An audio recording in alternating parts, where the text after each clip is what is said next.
जय माता दी। आप सभी का आपके अपने चैनल ज्योतिष ज्योति गुरु में बहुत बहुत स्वागत है।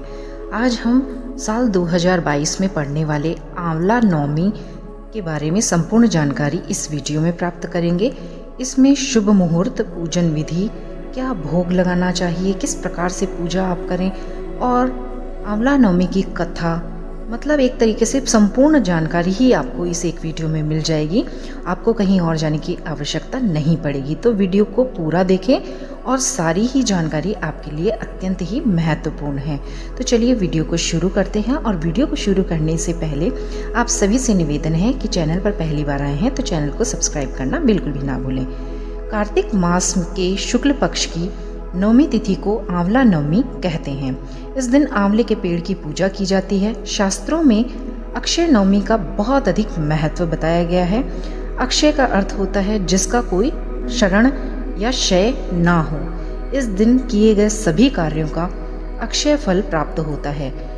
आंवला नवमी को और भी कई नामों से जाना जाता है, जैसे इच्छा नवमी, आंवला नवमी, कुष्मांड नवमी, आरोग्य नवमी और धात्र नवमी, इन नामों से भी जाना जाता है। आंवला नवमी के दिन व्रत के पुण्य से जीवन में सुख, शांति, सद्भाव और वंश वृद्धि का फल प्राप्त होता है। आंवला नवमी के दिन विशेष रूप से भगवान विष्णु आंवले के वृक्ष की पूजा अर्चना करने का विधान है। साथ ही इस दिन तर्पण और स्नान दान का भी बहुत अधिक महत्व है। शास्त्रों में कहा गया है कि यदि इस दिन किसी भी तीर्थ स्थल पर जाकर स्नान किया जाए तो उसका कई गुना फल प्राप्त होता है। लेकिन आज कल के भागदौड़ वाले समय में हम कहीं दूर जाकर स्नान नहीं कर सकते हैं, तो अपने घर में ही अपने नहाने के जल में थोड़ा सा गंगा जल या किसी भी पवित्र स्थान का जल डालकर भी स्नान किया जा सकता है। तो उससे भी आपको पुण्य फलों की प्राप्ति अवश्य ही होती है। तो अब जान लेते हैं साल 2022 में आंवला नवमी का पर्व कब मनाया जाएगा। हर वर्ष कार्तिक महीने की शुक्ल पक्ष की नवमी तिथि को यह पर्व मनाया जाता है। तो इस साल भी यह पर्व कार्तिक महीने की शुक्ल पक्ष की नवमी तिथि को है। तो यह व्रत 2 नवंबर बुधवार के दिन रखा जाएगा और अक्षय नवमी या आंवला नवमी का प्रारंभ 1 नवंबर दिन मंगलवार को रात्रि 11:04 पर प्रारंभ हो जाएगा और आंवला नवमी तिथि का समापन 2 नवंबर दिन बुधवार को रात्रि 9:09 पर होगा। तो इस तरह से आंवला नवमी का पर्व 2 नवंबर को बुधवार के दिन मनाया जाएगा। व्रत, पूजन, सभी प्रकार के दान पुण्य किए जाएंगे। अब जान लेते हैं अक्षय नवमी या आंवला नवमी के दिन पूजा किस प्रकार से करें। तो आंवला नवमी का व्रत रखने वाली सभी स्त्री व पुरुष कोई भी इस व्रत को रख सकते हैं। उन्हें प्रातः जल्दी उठकर स्नान आदि से निवृत्त होकर नए वस्त्र, स्वच्छ वस्त्र धारण करने चाहिए। उसके बाद में भगवान सूर्य को पानी या जल, कुछ भी आप बोल लें, चढ़ाकर उनकी पूजा अर्चना करनी चाहिए। पीपल में, तुलसी में, इनमें भी जल चढ़ाने का विधान इस दिन बहुत ही शुभ माना जाता है। हमारे शास्त्रों में यह विधान बताया गया है। इसके बाद में आंवले के पेड़ में जल चढ़ाकर पूर्व दिशा की ओर मुंह करके और आंवले के पेड़ के नीचे ही बैठकर पूजा अर्चना करनी चाहिए। अब पेड़ के तने पर कच्चा सूत लपेटना सबसे शुभ माना जाता है और अगर आपके पास कच्चा सूत नहीं है तो आप मौली भी लपेट सकते हैं। तो कच्चा सूत या मौली चावल, पुष्प, फल, अक्षत, नैवेद्य आदि चढ़ाकर विधिवत रूप से आंवले के वृक्ष की पूजा अर्चना करनी चाहिए। पूजा के बाद आंवले के पेड़ की जड़ में कच्चा दूध अवश्य ही चढ़ाना चाहिए। या तो आप जल में ही कच्चा दूध मिलाकर ले जाएं, उसे अर्पित कर दें, या फिर जल अर्पित करने के बाद कच्चा दूध उसमें चढ़ा दें। इसके बाद आंवले के पेड़ के चारों ओर कच्चा धागा बांधते हुए आपको परिक्रमा करनी चाहिए और अपनी मनोकामनाएं बोलनी चाहिए। इसके बाद में कपूर, बाती और शुद्ध घी का दिया प्रज्वलित करना चाहिए और पेड़ की आरती उतारनी चाहिए। और जब आप कच्चा सूत बांध रहे हों उस समय आपको कम से कम 7 परिक्रमा करनी चाहिए, या आप जैसे कच्चा सूत लपेट दें उसके बाद में फिर आप 7 परिक्रमाएं कर लें। तत्पश्चात आपको आंवला नवमी के व्रत की कथा सुननी चाहिए, जिसके बाद आपको ब्राह्मणों को भोजन भी कराना चाहिए। भोजन कराने के बाद यथाशक्ति दान दक्षिणा देकर स्वयं भोजन करना चाहिए। अब आंवला नवमी की ये तो हो गई पूजा विधि, लेकिन एक बहुत ही महत्वपूर्ण बात मैं आपको बताना चाहूँगी कि आंवला नवमी के दिन हमारे शास्त्रों में वर्णित है कि आंवले के वृक्ष के नीचे ही संभव हो तो भोजन बनाना चाहिए, लेकिन नहीं बना पा रहे हैं, किसी भी कारणवश ऐसी परिस्थिति नहीं है कि आंवले के वृक्ष के नीचे भोजन बनाकर खाया जाए, तो सिर्फ आप वहाँ पर भोजन को बनाकर ले आएँ और वहाँ पर रख कर भोजन कर लें। तो भोजन बनाना तो सबसे सर्वश्रेष्ठ होता है और फिर उसको खाना, लेकिन अगर बना नहीं पा रहे हैं तो बना आप अपनी रसोई में लें, लेकिन उसके बाद आप उस भोजन को आंवले के वृक्ष के नीचे ही आंवला नवमी को बैठकर खाना चाहिए। तो ब्राह्मणों को जब आंवला वृक्ष के नीचे भोजन कराया जाता है इस दिन और दान दक्षिणा दी जाती है, तो उससे अक्षय पुण्य फल प्राप्त होते हैं। तो इस प्रकार से आपको ब्राह्मणों को भोजन कराना चाहिए और स्वयं भी भोजन आंवले के वृक्ष के नीचे ही करना चाहिए। अब घर में अगर आपके आंवले का वृक्ष है, गमले में कोई पौधा लगा है, तो वहाँ पर ही आप ये पूजा अर्चना कर लें। और अगर आपके घर में आंवले का पौधा नहीं है लगा हुआ, तो फिर आप किसी पास के बाग बगीचे में कहीं पर भी जाकर, जहाँ पर भी आंवले का वृक्ष है वहाँ पर भी जाकर पूजा पाठ कर सकते हैं। लेकिन आपको ब्राह्मणों को जो भी दान पुण्य करना है, भोजन कराना है, वो आंवले के पेड़ के नीचे ही करवाना सबसे सर्वश्रेष्ठ आंवले नवमी के दिन माना जाता है। ये तो पूजा विधि की मैंने आपको एक शॉर्ट में सारा कुछ बता दिया है। अब मैं आपको थोड़ा सा मंत्रों सहित इस जानकारी को प्रदान करती हूँ। तो जब आप सबसे पहले अपने दाहिने हाथ में अक्षत, मतलब चावल के साबुदाने, जल, फूल लेकर इस व्रत का संकल्प करेंगे आंवले वृक्ष के नीचे, तो एक मंत्र आपको अवश्य ही बोलना चाहिए। पूर्व दिशा की तरफ मुंह करके आंवले के वृक्ष के नीचे आपको एक मंत्र बोलना चाहिए। तो मंत्र इस प्रकार है, आप नोट कर लें, इससे पूजा का कई गुना फल आपको प्राप्त होगा। तो आप पेपर पेन पर लिख कर ले जाएं, आप याद कर सकते हैं तो याद कर लीजिएगा। तो मंत्र इस प्रकार है, अध्येत्यादि अमुक गोत्रो मुक, अमुक गोत्रो मुक के जगह पर आपको अपना गोत्र का बोलना है। जिस भी जाति के आप हैं, जो भी आपका गोत्र है वो बोलना है। ममाखिल पाप क्षय पूर्वक धर्मार्थ काम मोक्ष सिद्धि द्वारा श्री विष्णु प्रीत्यर्थ्यम धात्री मूले विष्णु पूजनम च करिष्ये। इस प्रकार से आपको मंत्र बोलकर और व्रत का संकल्प करना है। इसके बाद में आंवले वृक्ष के नीचे आपको पूर्व दिशा में मुंह करके षोडशोपचार पूजन करके इस मंत्र को बोलना चाहिए। तो मंत्र इस प्रकार है, ओम धात्रै नमः।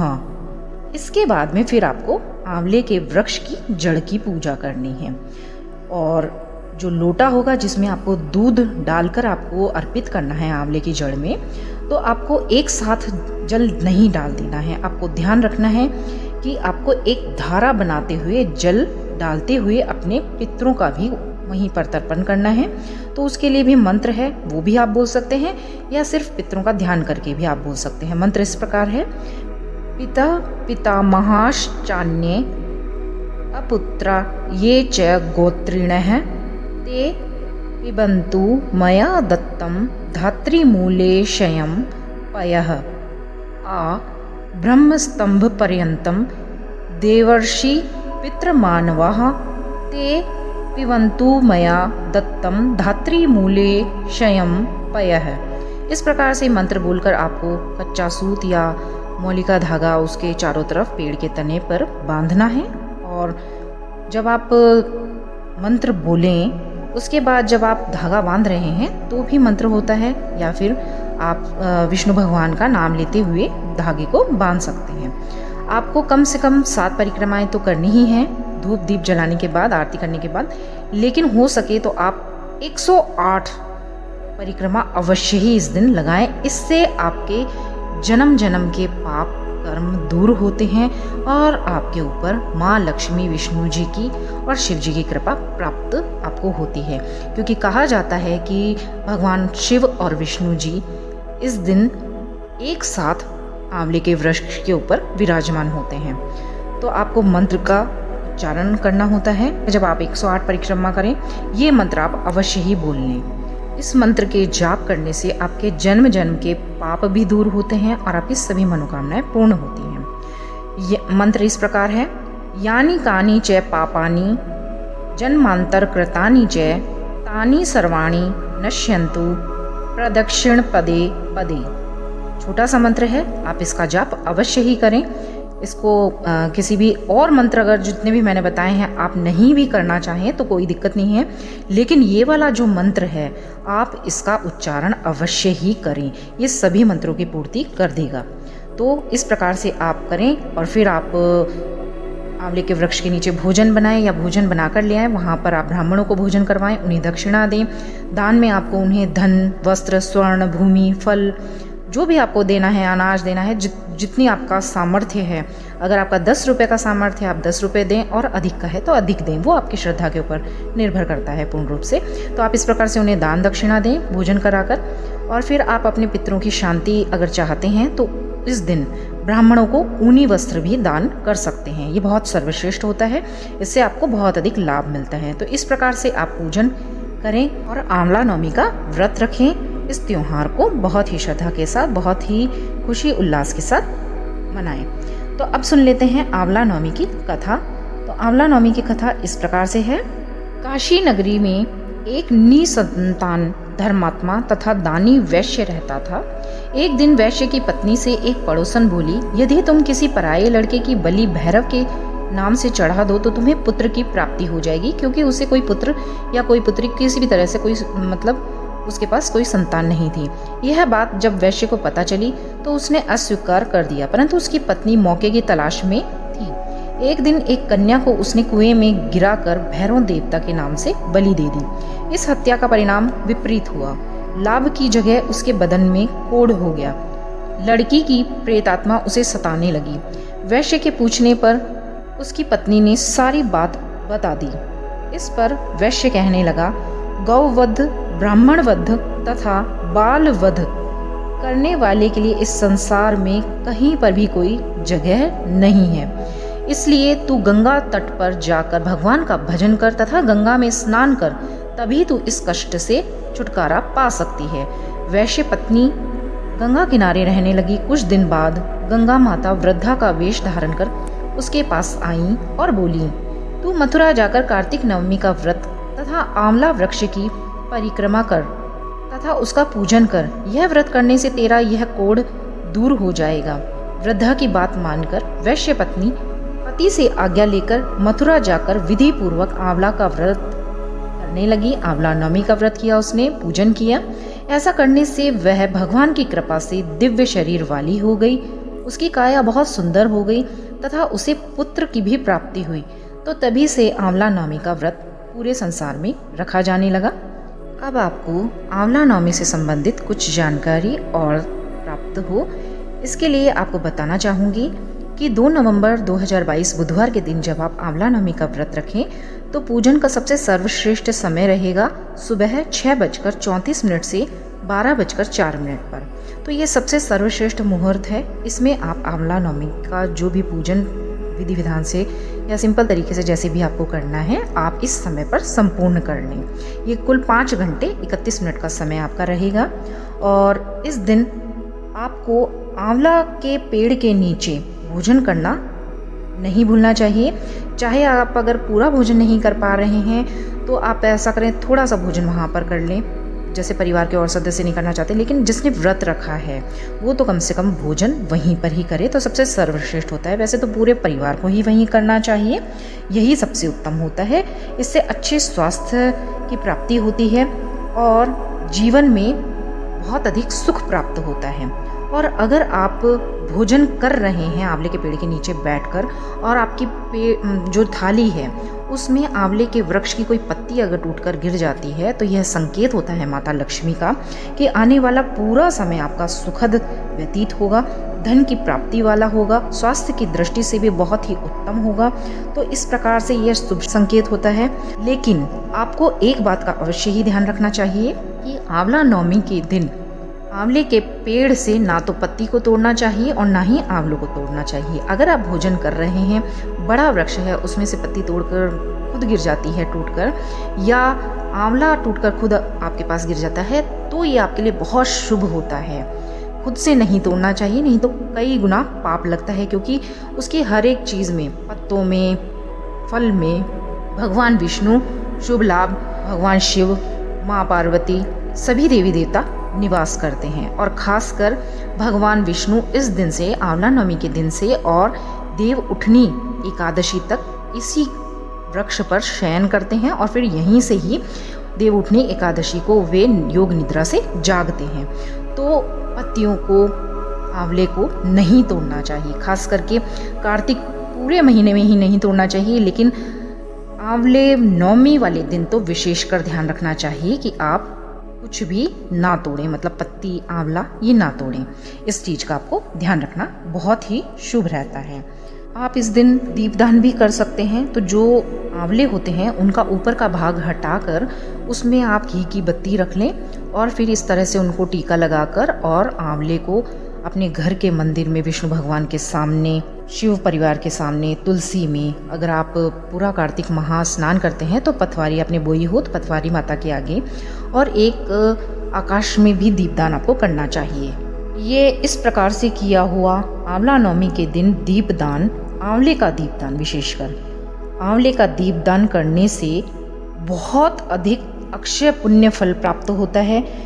जैसे कि आपने अगर जीवन में स्वर्ण का दान नहीं किया है तो स्वर्ण के दान के समान आपको फल प्राप्त होता है सिर्फ एक आंवला दान करने से। बाद में ये जो दीपक आपने प्रज्वलित किए हैं इनको आप गौ माता को खिला दें या प्रसाद के रूप में स्वयं ग्रहण कर लें, किसी मंदिर में दान कर दें, वो आप पर निर्भर करेगा आपको किस तरह से उनका करना है। लेकिन ऐसे ही जब वो दीपक प्रज्वलित हो जाए उसके बाद दूसरे दिन उसको ऐसे ही कचरे में कहीं इधर उधर पैरों में ना फेंकें, इस बात का अवश्य ही ध्यान रखें। सबसे सर्वोत्तम तो यही होता है कि आप प्रसाद में ले लें और गौ माता को खिला दें, तो ये सबसे सर्वश्रेष्ठ होता है। तो इस तरह से आपको आंवला नवमी के दिन आंवला दीपदान अवश्य ही करना चाहिए आंवले के साथ। और ये दीपों की जो संख्या होती है ये 5 भी आप ले सकते हैं, ज़्यादा लेना चाहें तो आप पर डिपेंड करता है आप कितने लेना चाहते हैं। दाग लगे हुए आंवले आपको बिल्कुल भी नहीं लेने हैं, स्वच्छ एकदम साफ आंवले आपको पूजन में लेने हैं। और रखने से पहले आप देख लें कि वो इधर उधर लुढ़के नहीं, जिस तरह से आप रख रहे हैं तो वो स्थिर रहें, इस प्रकार से आपको दीप उसमें फिर प्रज्वलित करना चाहिए। तो संध्या के समय आप ये दीप प्रज्वलित कर दें तो सबसे सर्वश्रेष्ठ होता है। आप ज़्यादा से ज़्यादा 51 या कम से कम 5 तो आपको आंवला नवमी के दिन दीपक प्रज्वलित इस तरह आंवले के करने ही चाहिए। और पहले से ही लेकर आ जाएं, उस दिन लेकर ना आएँ, तोड़े नहीं। बाजार से आप ला सकते हैं लेकिन उस दिन आंवलों को तोड़े नहीं, ना पत्ती को तोड़ें, इस बात का विशेष रूप से आप ध्यान रखें। और जब दीपदान आप करें तो उसके ऊपर आप थोड़े से अक्षत डाल दें, आंवलों के ऊपर थोड़ा सा अक्षत डाल दें या तिल डाल दें, क्योंकि अब सर्दियां शुरू होने वाली हैं तो तिल का भी बहुत अधिक महत्व होता है और शुभ होता है। तो थोड़ा थोड़ा सा सफ़ेद तिल डाल दें, काले तिल ना डालें, सफ़ेद तिल डाल दें थोड़े थोड़े से। तो इस प्रकार से आप आंवला दीपदान इस कार्तिक के महीने में आंवला नवमी के दिन अवश्य ही करें, सबसे सर्वश्रेष्ठ होती है ये विधि। अगर आप व्रत भी नहीं कर रहे हैं, पूजन भी नहीं कर रहे हैं, मैं ये उन लोगों के लिए भी बता रही हूँ, तो वो भी इस उपाय को कर सकते हैं। और नॉर्मली जो भी आंवला नवमी के दिन व्रत रखते हैं, पूजन करते हैं, वो तो इसको अवश्य ही करें, तो सबसे सर्वश्रेष्ठ माना जाता है। तो इस प्रकार से मैंने आपको संपूर्ण जानकारी दे दी है। आशा करती हूँ आप सभी को वीडियो पसंद आई होगी। अगर वीडियो किसी भी कारण से आपको आपके लिए उपयोगी लगी हो, पसंद आई हो, तो चैनल को सब्सक्राइब करना, वीडियोस को ज़्यादा से ज़्यादा लोगों तक पहुँचाना ना भूलें और वीडियोस को शेयर, लाइक, चैनल को सब्सक्राइब करें। इसी मंगल कामना के साथ कि आप सभी की आंवला नवमी बहुत अच्छी तरह से मने, आप सभी से विदा लेती हूँ। मिलते हैं नई वीडियो के साथ, तब तक के लिए आप सभी का बहुत बहुत धन्यवाद। जय माता दी।